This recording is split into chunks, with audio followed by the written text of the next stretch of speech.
Le thème du jour.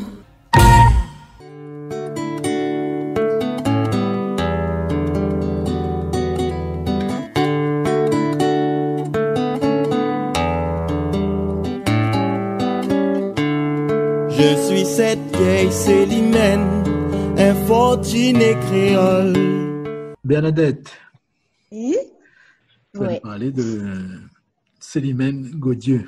Alors, Roselyne, voilà. Donc, c'est vous qui avez fait les recherches sur le personnage. Oui, on va dire ça comme ça, c'est-à-dire. Donc, oui, ben, en fait, n'a point beaucoup d'écrits sur elle. Hein. Moi, la base à moi sur essentiellement deux sources documentaires. Le livre de Monsieur Luc Lejar, et le titre c'était Célimène, mythe et réalité.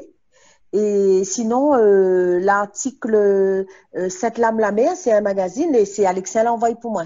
Donc, avec ces deux documents-là, sources de documents en tout cas, ben moi, travaille dessus, ouais. M'a fait une petite introduction. Alors, déjà, je remercie l'association pour avoir fait découvrir moi, en fait. Hein, c'est grâce à vous, Alexin, en proposant moi ce thème-là, comme on a découvert la vie de ce madame-là et elle avait une vie passionnante. Hein. Elle y reste dans la mémoire populaire aussi, parce que il y en a au moins deux l'établissement qui portent son nom, un collège et l'école Ravine des Cabris. Hein, un petit clin d'œil pour Carole, elle est dans le sud comme moi. Voilà. Et puis, il y a un commerce à la Saline qui porte son nom. Voilà. Il y a une plaque commémorative. Hein. après, on a le prix Célimène. Oui, après, on a le prix Célimène Gaudieu, là, on la parle à Montalieu, là, effectivement. Voilà, le prix Célimène Gaudieu, organisé par le département de la Réunion. On pense les meilleurs artistes féminins en plus. On en entend parler, mais bon, on pense pas souvent, hein, mais au moins, les noms sur les lieux publics, il y a un square aussi, un petit jardin. Il porte son nom aussi, la Saline là-haut. Hein. Alors, sa naissance. Alors, Nana, toujours un petit peu de flou hein, autour de sa naissance, de la date en tout cas, hein, parce qu'à l'époque, ben, voilà, il dit né vers.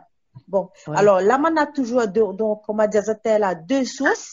Alors, monsieur Luc Lejar, lui dit que il serait, à limite au conditionnel, hein. Donc, il dit qu'il serait possible que Leda, une esclave malgache, aurait été l'une des nombreuses maîtresses du poète là, Évariste de Parny. Donc Leda elle-même, elle a eu une fille, qui s'appelle Valéa, et sa fille l'a mariée avec un esclave de la famille de Parny toujours. Et donc, ce couple-là, elle a eu 3 filles. Ben, parmi les 3 filles, ben, Nana Naen, c'est la maman de Célimène. Voilà pour sa naissance et sa filiation. Dans l'article Cette lame la mer aussi, ben, il dit à peu près la même chose. Hein. Voilà, Monsieur Lejar, il dit peut-être que, alors que de sources plus réunionnaises, on va dire, par exemple, Monsieur Tristan Waro et Monsieur Robert Améalo, les formels là-dessus. Hein. Ils ont écrit une affaire là-dessus, une revue en mars 2012, déjà sur la date. Célimène est bien né le 20 avril 1807 dans le quartier de Saint-Paul. Là, au niveau de l'affiliation avec Évariste de Parny, pareil, ben, bonnes écrivains locaux, mi-chef dire, plus autres, les cieux que renté à Évariste de Parny. L'enfance, la jeunesse. L'enfance, la jeunesse, donc elle est née à Saint-Paul, comme nous a dit, et elle est née dans un temps de famine. Donc, elle est née dans un temps de famine. Alors, elle y décrit elle-même comme une pauvre créole qui n'a jamais vu l'école. Seulement, elle a fréquenté ce que tu appelles à l'époque la salle d'asile. Hein, il serait peut-être un petit peu l'équivalent d'une école maternelle ou CE1, CE2. Alors, dans son enseignement, bien sûr, la religion, hein, il y en a beaucoup de place dans cet enseignement-là. Elle y apprend à lire, à écrire et puis fait un petit peu calcul, mais verbal. Bon, elle dit calcul verbal. De son vrai nom, Marie-Monique Jans. Alors, Jans, on a au moins 4 orthographes. Hein. Bon, pareil, hein, à l'époque, selon l'employé de l'état civil, t'es écrit comme t'es gay. Mais en tout cas, dans le livre de Monsieur Lejar, Jean s'y écrit J-E-A-N-C-E. Hein? Et sinon, nous connaissons, on dit Jean, G-E-N-C-E. C'est l'orthographe que est le plus courant aujourd'hui. Ouais, c'est vrai. Il y en a pas mal dans la zone ouest, justement. Donc, il veut dire que les gens, ceux d'aujourd'hui, GENCE, sont même des descendants de... Riscable. Effectivement. Mais il retrouve aussi un petit peu plus devant le nom, le breton. Alors, donc, un petit détail quand même que les pas totalement anodin, comme qui dirait. Disons, la maman de Célimène l'était la maîtresse, nous dit, enfin, concubine. Donc, elle était avec le monsieur Jean en question. Vous l'a vécu, donc, plus d'une vingtaine d'années ensemble, après le décès de la maman de monsieur Jean. Alors, moi, la façon dont m'y interprète, mais il engage que moi, hein. La question m'a posée à moi tout de suite, il dit, risquable la belle-mère de Célimène, elle était contre ce mariage. Nous l'a bien vu, à elle, sa filiation, il vient quand même d'une grand-mère esclave. Il pense que n'a lien, il pense. Alors, les deux, ils mariaient, et donc, les enfants, les déjà assez grands, hein. Elle avait 8 et 10 ans, hein, pour elle avec sa sœur. Alors, sa sœur qui, malheureusement, Marie-Céline, t'es appelée, hein, à l'époque, t'es écrit Marie-Céliste. Donc, Marie-Céline, il décède à l'âge de 20 ans. Voilà. Donc, il reste rien qu'à elle. Et le mariage, elle n'a pas duré longtemps, elle a duré 3 ans. Le papa de Célimène, c'était un bon monsieur quand même, hein. À la séparation, il la donne un terrain à son ex-femme. Tout ça dans la région de la Saline. Le fait que, avoir des esclaves, en fait, à l'époque, n'était pas qu'une question de couleur. Hein? La noix, et d'ailleurs, moi, l'entends, il n'y a pas trop longtemps, Monsieur Prosper Ève aussi t'a dit ça. Donc, il dit aussi que n'était pas que les gros blancs. Il y avait des petits blancs aussi, mais il y avait des gens de couleur en zot. Donc là, les plus tellement un rapport de dominant-dominé.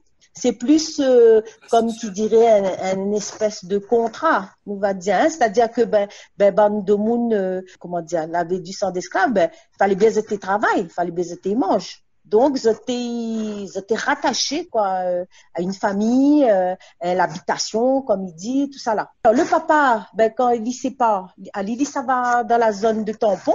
Tampon, à l'époque, il était vide, hein? C'était une zone déserte, il dit dans le livre de Monsieur Lejar. Et il était agriculteur, ce que Dia toujours a fait toute sa vie, en fait, hein, comme beaucoup de petits blancs à l'époque. Alors, il gagne un premier enfant, il appelle Marie-Louise Ovida.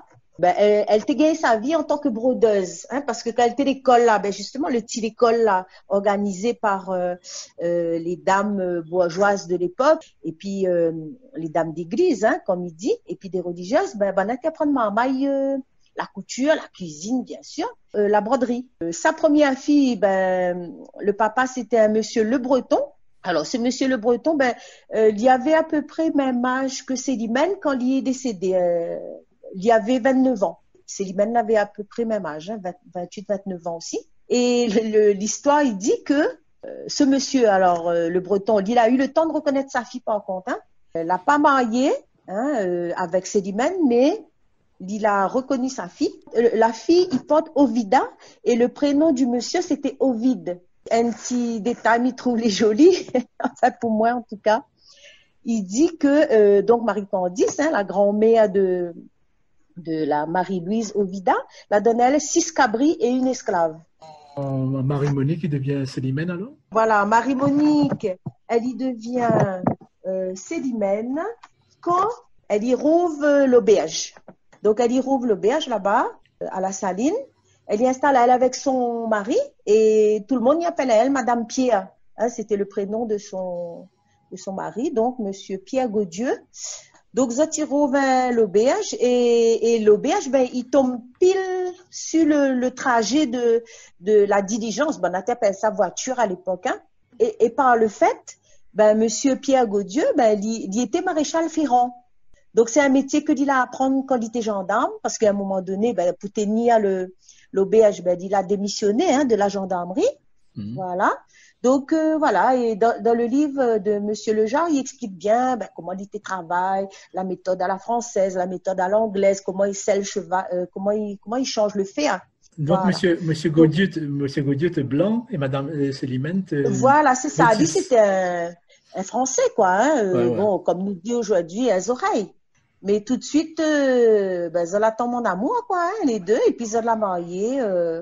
Alors, Midi a un petit extrait. Hein. Cette lame-lamée, il dit. Alors, elle n'était pas noire. Elle avait un visage de mulâtresse, un teint safrané, de grands yeux en amande, une bouche sensuelle et un port de tête royal. Après, il explique que quand la diligence arrive, bande de monde y arrête devant le petit auberge. Voilà, et elle avait son petit cantine, elle te dit de monde fatigué, 6 azotes, et elle te donne le petit coup de sec, le jus de canne, le lait de noix de coco aussi. Quand elle avait faim, elle te mangeait un curry, un rougail, et puis elle avait un petit verre de vin à côté. Voilà. Et c'est là, elle te prend sa guitare. Elle te chante. Toute chanson te passe par son tête, en français, en créole.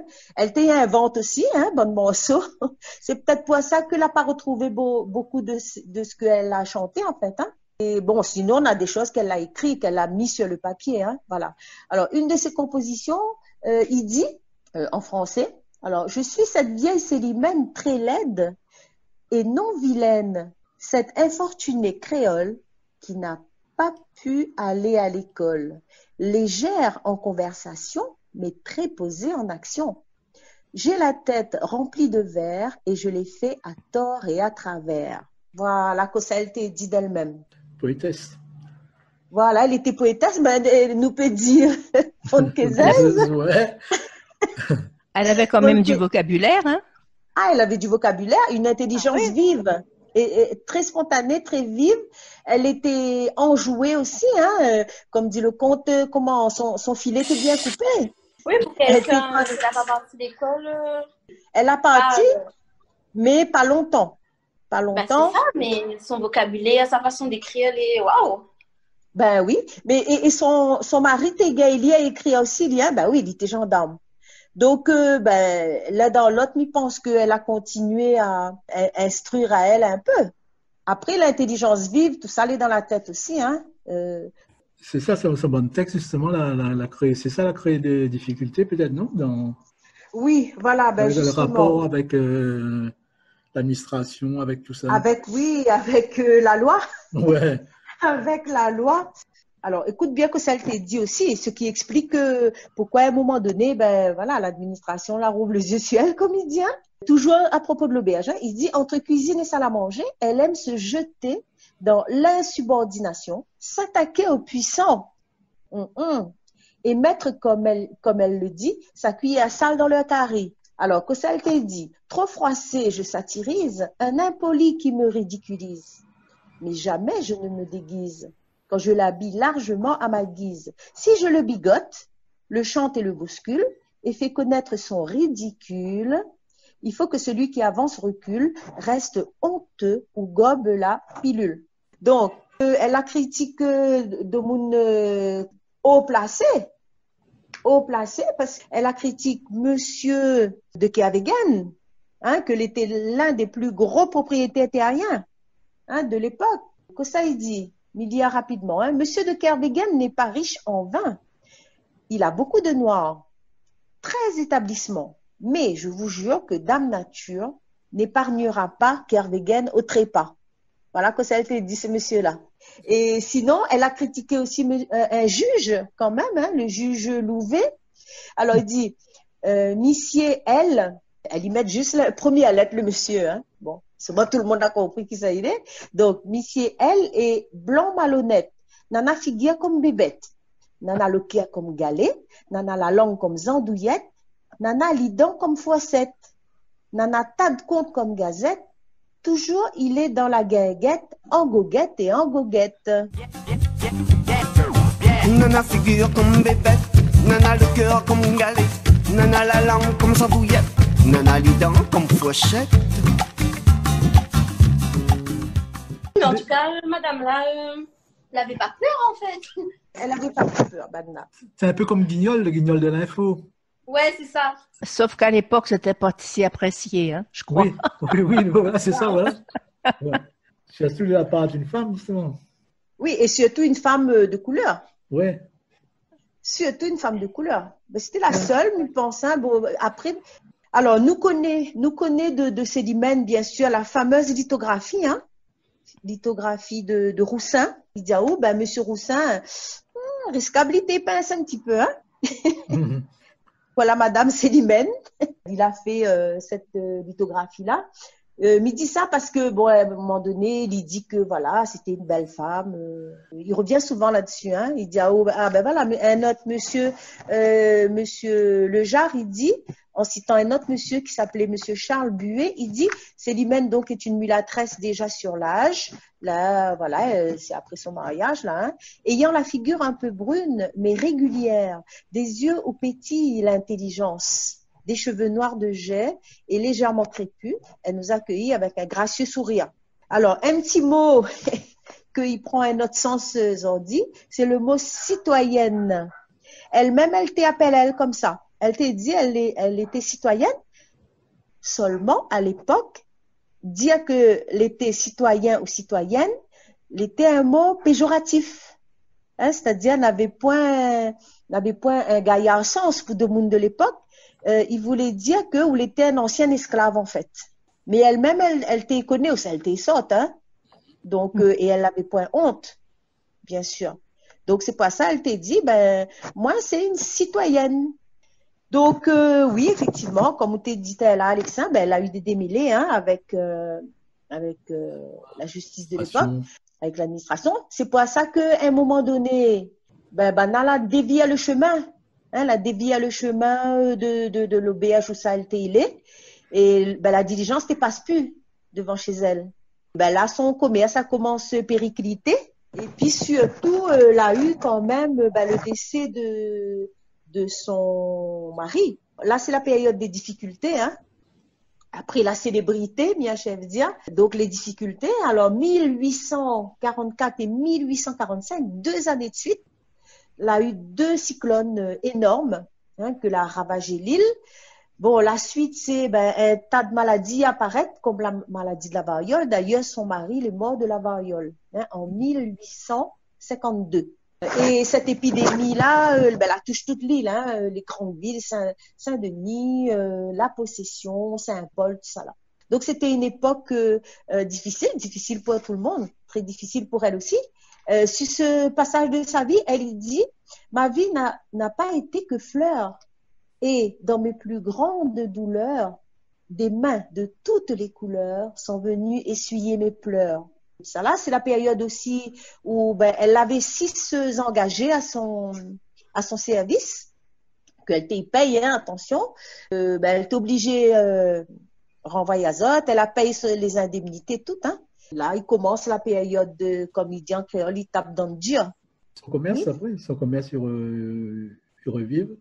Oui, quand même, elle y subsiste, hein. Elle y subsiste encore un peu jusqu'en 1863. Allez, on va dire une dizaine d'années, hein, après la disparition de son mari. Ben, de Bouni sort de loin, hein, ben, il sort de Saint-Denis en particulier, pour venir écouter elle chanter. Changement d'air, elle est dans les hauts. Voilà, t'es bien écouté elle chanter, t'es bien écouté elle déclamer aussi, hein. Notamment monsieur Tommy Lahuppe, Ali, voilà. C'est lui là, il n'y a pas, tu vois, le gouverneur, tout, hein. Midi Azot que ça y dit, hein. Donc nous avons l'intention de faire paraître un album de la Réunion dans lequel chaque livraison sera accompagnée de notices sur les sites, les monuments, les hommes célèbres, les scènes historiques, les productions coloniales représentées dans nos dessins. Et ce monsieur Lahuppe, ben, c'est là qu'il a fait connaissance avec Antoine Roussin. Ben, les deux sont devenus amis d'ailleurs, un dessinateur. Et après, de dessinateur, ben, il y a passe la photographie, hein, puisque l'IT utilise le daguerréotype, que les ancêtres de l'appareil photo d'aujourd'hui. L'IT dessine à la main d'abord, et après, ben, risquabilité fait, l'IT prend en photo. Oui, il y a beaucoup de lithographie de lui, hein. Autant de paysages que des personnes de l'époque, voilà. Oui, des cases, des choses comme ça, ouais.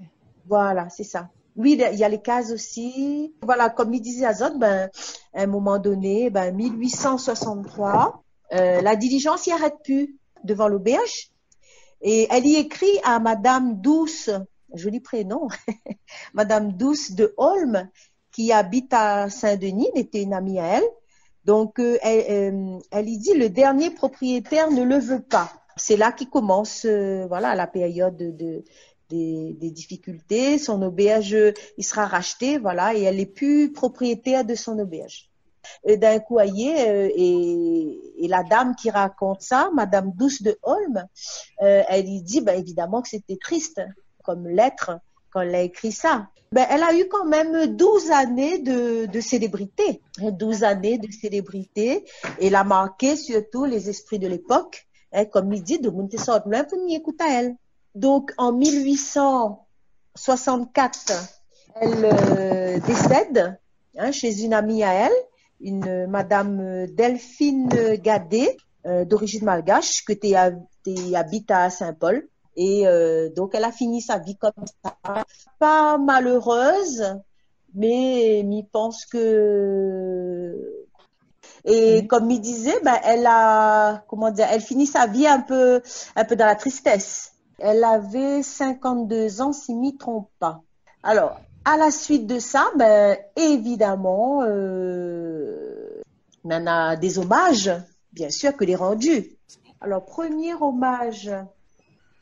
premier hommage, donc, c'est Monsieur Tommy Lahuppe, hein, on parle de l'Italien là. Donc, elle est décédée en 1864 et en 1866, Monsieur Lahuppe écrit la fameuse Célimène de Saint-Paul a été enterrée l'autre jour.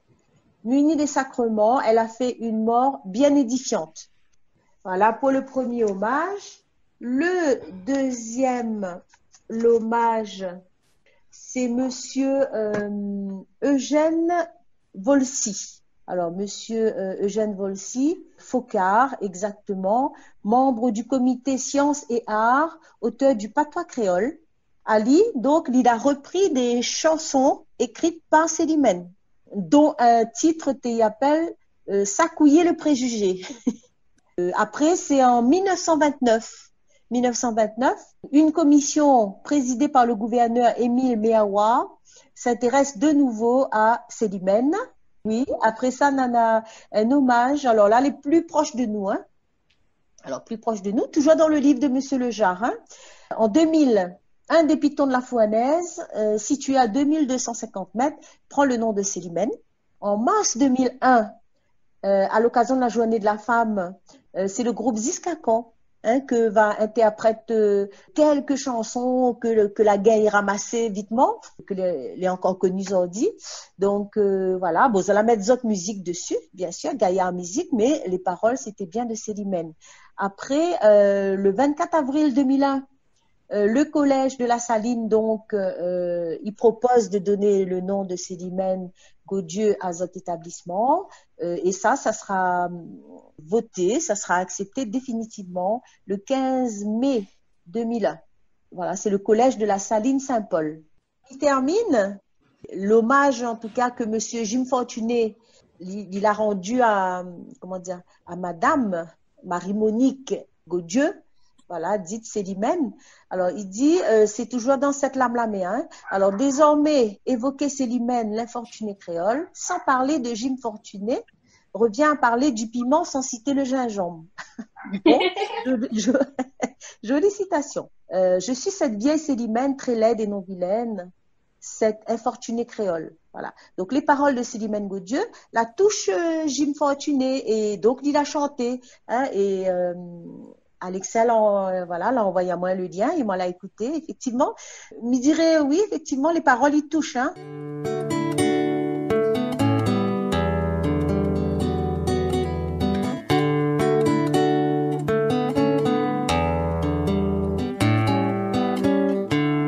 Je suis cette vieille Célimène, infortunée créole. Je suis laide mais non vilaine, et n'y pas aller à l'école, mais la tête remplie de verre, à tort et à travers. à tort et à travers. Si froissé je satirise, l'impoli à ma guise. Je l'habille de ridicule, le chante, le bouscule.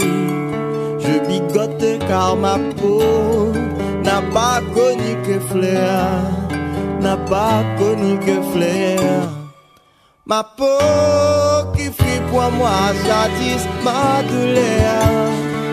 Ma peau a dû souvent essuyer des plaies. Ma peau pensait des mains de toutes couleurs.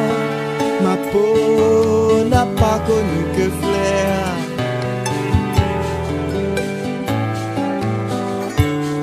L'aristocratie que j'aime, admire et chérie, est loin de ce que je sème, pauvre démocratie. J'appartiens à la dernière, mes chéris la première, mes chéris la première. Je respecte la dévote, face au sot je suis sotte. Ne perds jamais la boussole, quand face au fou je fais la folle. Je bigote car ma peau n'a pas connu que flair, n'a pas connu que flair. Ma peau qui fut pour moi jadis ma douleur. Ma peau a dû souvent essuyer des plaies. Ma peau pensait des mains de toutes couleurs. Ma peau n'a pas connu que flair, n'a pas connu que flair.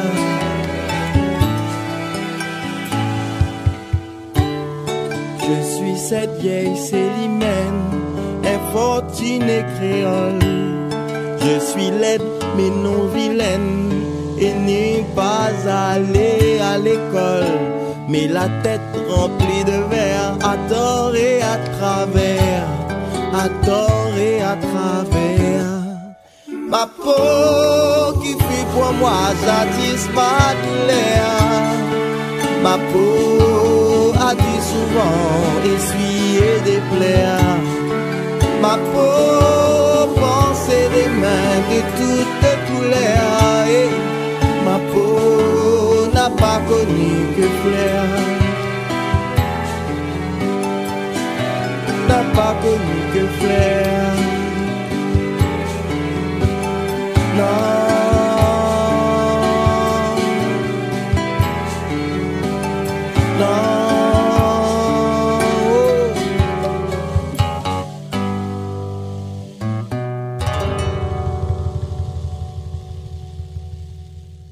Pourquoi elle te décrit elle-même comme étant vilaine? À Otavi, à l'époque, à la société du 19e siècle. Parce que c'est madame, justement, tu aimes. Autodérision. Voilà, l'autodérision, voilà, c'est ça. Autodérision. Ouais, Oui, mais en même t'es madame comme ça. Mais souvent, on entend qu'elle n'était pas jolie, on connaît?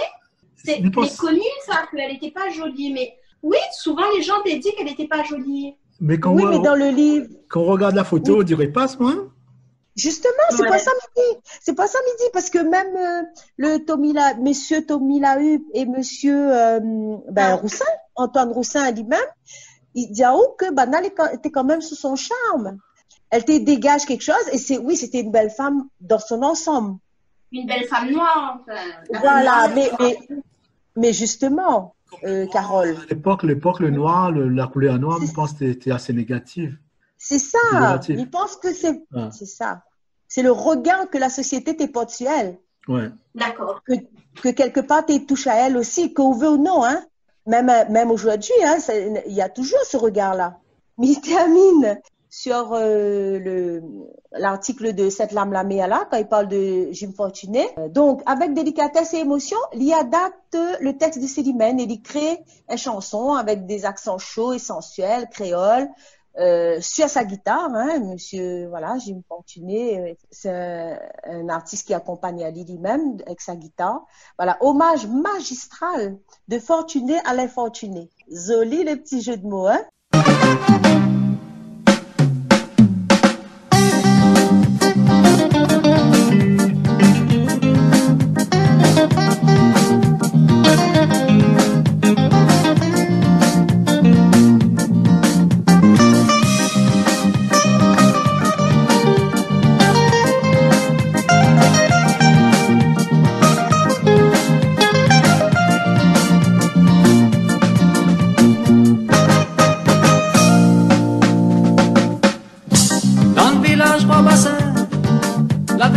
Madame, des bons jeans tamarin, des connais mettre la gamme, ça t'est son canne-pain. Son nom est Célimène, il fait que la clé dessous, et que son guitare tondaine. C'est la musique créole, je t'y trouve ça drôle. Dans le village, moi, bassin, la veille intime, madame, des bons jeans tamarin, des connais mettre la gamme. Ça te sougane peine. À moi-même c'est l'imène. Dis pas moi les vilaines. À la papa parti l'école. Et m'y écrit créole. J'ai sorti tout ça drôle. À moi-même c'est l'imène. Dis pas moi les vilaines. À la papa parti l'école.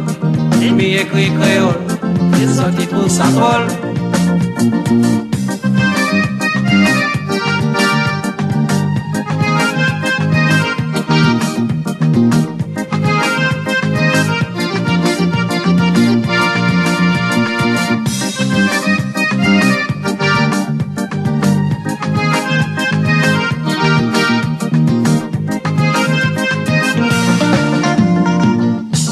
À moi-même c'est les mains. Dis pas moi les vilains. À la papa parti l'école. J'ai mis écrit créole. J'ai sorti tout ça drôle. À moi-même c'est les mains. Dis pas moi les vilains. À la papa parti l'école. J'ai mis écrit créole. J'ai sorti tout ça drôle. L'y inventé pour peu, chanson pour les chanter, et jusqu'à dans le salé, ça l'était attrapé même dans les autres quartiers. L'ordinateur stéréo, joué dans le petit bar, à pivot sac niveau, le papier que sa guitare, il va chanter toujours à ses gars. L'y inventé pour peu, chanson pour les chanter, jusqu'à dans le salé, ça l'était attrapé même dans les autres quartiers. Cassez maman!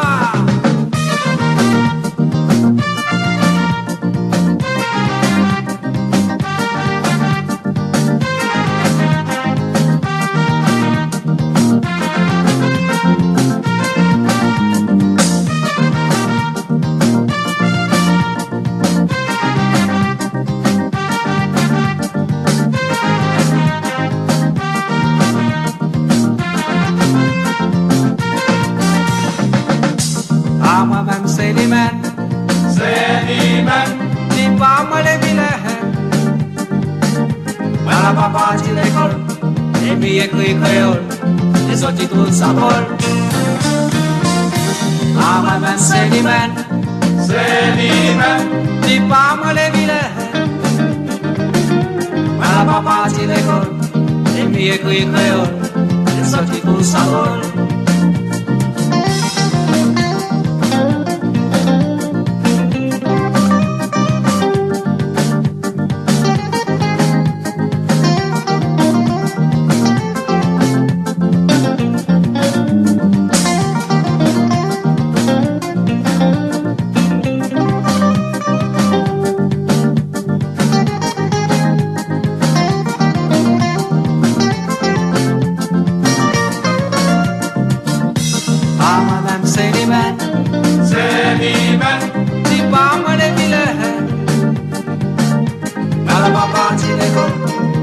mi écrit créole, il sorti tout ça drôle. Ah, maman, c'est lui-même, dis pas moi les vilains. Mal à papa, tu l'école, il mi écrit créole, il sorti tout ça drôle.